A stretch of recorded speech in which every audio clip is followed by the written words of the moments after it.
Le 6 septembre, écrivons l'histoire. Reprenons le contrôle de notre land. Cet homme et son parti, l'AfD, totalisent 40% des intentions de vote. Et il compte bien s'emparer du pouvoir. Nous aspirons à gouverner seuls.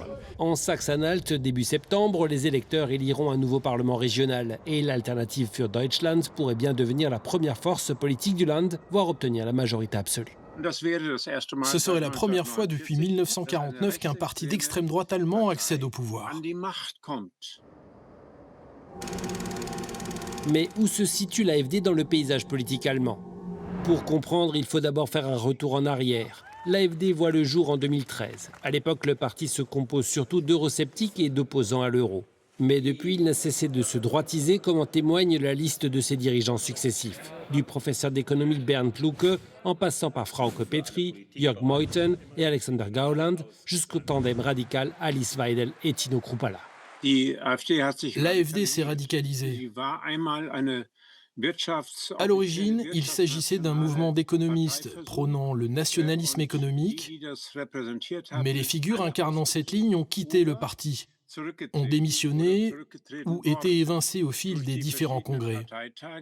Tant et si bien que depuis environ 2016 et l'adoption du nouveau programme du parti, c'est clairement l'aile raciste et d'extrême droite qui domine.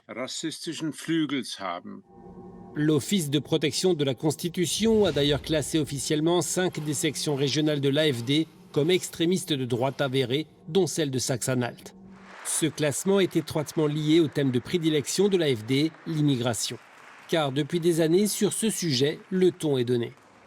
Les femmes en burqa ou les fillettes voilées, les auteurs d'attaques au couteau entretenus par l'État et autres parasites ne contribueront ni à notre prospérité, ni à notre croissance et encore moins à notre État-providence. Un discours qui vise et exclut une partie de la population. L'AfD défend une vision de la société allemande fondée sur les origines ethniques. Aujourd'hui, le parti parle de remigration et entend par là déterminer seul qui est allemand et qui ne l'est pas. Ceux qui ne sont pas nés ici n'ont pas leur place ici. Ceux qui appartiennent à une autre culture ne peuvent pas s'intégrer à la nôtre. C'est une forme d'exclusion qui n'est plus conforme à notre constitution. Ils ne se contentent plus d'exclure les gens d'ailleurs, qui souhaiteraient venir en Allemagne et de blâmer l'immigration. Ils invoquent désormais le concept de remigration. C'est un projet tourné vers l'intérieur, selon lequel celles et ceux qui, pour ainsi dire, n'ont pas grandi dans un bain culturel authentiquement allemand, sont considérés comme potentiellement suspects, comme ne faisant pas réellement partie de la société. Ce thème occupe une place importante dans la campagne électorale en Saxe-Anhalt. À l'image de son parti, la tête de liste, Ulrich Zygmunt, dépeint l'immigration de manière négative. L'immigration incontrôlée est l'un des plus gros problèmes de notre land. Nous perdons des sommes faramineuses que nous distribuons à tout va, que nous dépensons pour des gens qui, en réalité, n'y ont nullement droit. Nous adopterons donc les mesures strictes inscrites dans notre programme pour rendre la vie aussi difficile que possible à ces hors-la-loi qui, ici même, cherchent à profiter de nous.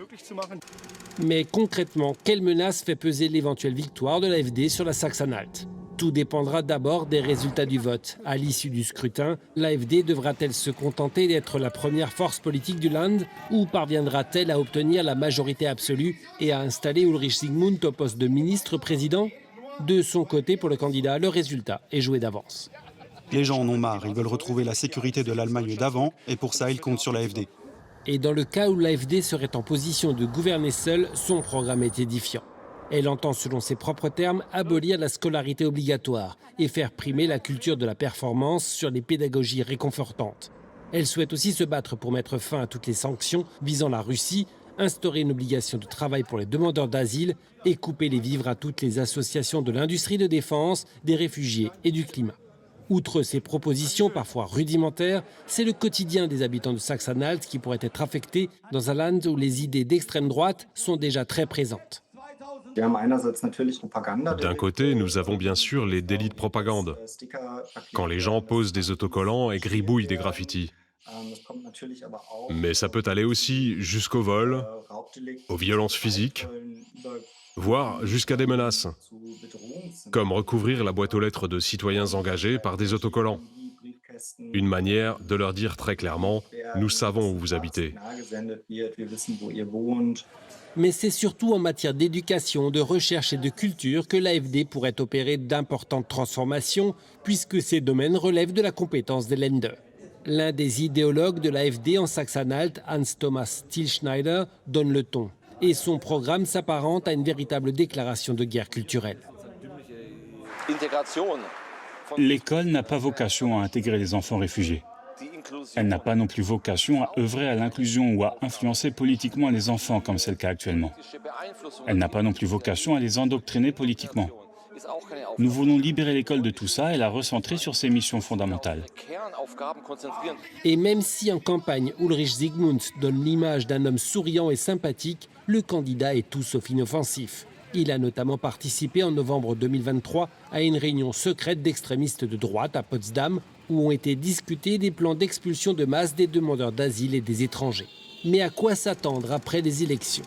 Si personne ne peut prédire l'avenir selon les sondages, l'AfD devrait connaître une forte progression.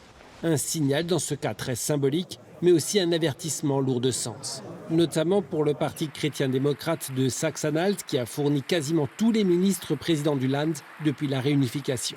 Sven Schulze, tête de liste de la CDU, pourrait avoir la très lourde, voire impossible tâche de mettre sur pied une coalition multipartite afin de contrer l'AfD.